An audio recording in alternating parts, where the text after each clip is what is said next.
প্রাত্যহিকীতে স্বাগত। নিশ্চয়ই সবাই ভালো আছেন।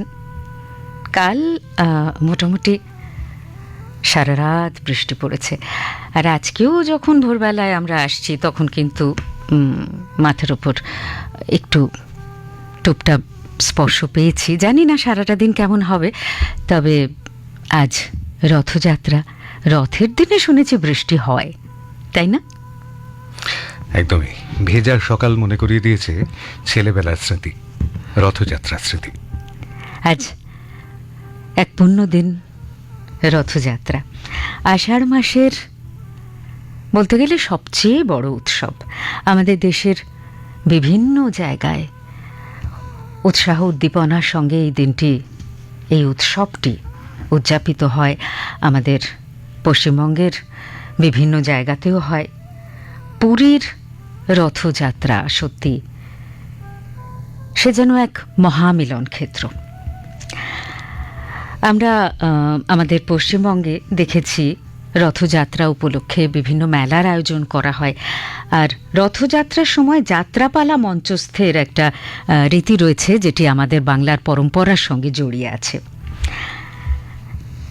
কথিত আছে, আষাঢ় মাসের শুক্লা দ্বিতীয়ায় ভাই বলভদ্র বা বলরাম, যাই বলি না কেন, আর বোন সুভদ্রার সঙ্গে জগন্নাথ যান মাসির বাড়ি।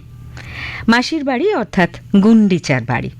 সেখান থেকে আবার 7 দিন পর মন্দিরে ফিরে আসেন তিনি। এটাকেই জগন্নাথ দেবের মাসির বাড়ি যাওয়া বলে। পরপর 3টি সুসজ্জিত রথে চেপে মাসির বাড়ির উদ্দেশ্যে রওনা হন 3 ভাই বোন। এই যাওয়াটি হলো সোজা রথ, আর ফিরে আসাটিকে আমরা বলি উল্টো রথ। আজ রথযাত্রা, জগতের নাথ প্রভু জগন্নাথকে আমাদের প্রণাম। স্বামী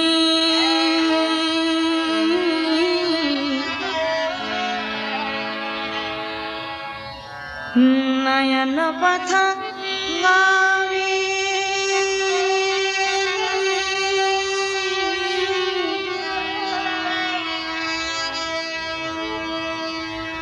ভবতু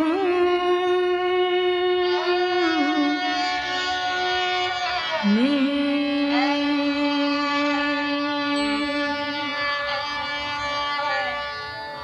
জগন্নাথ স্বামী নয়ন পথ গামী।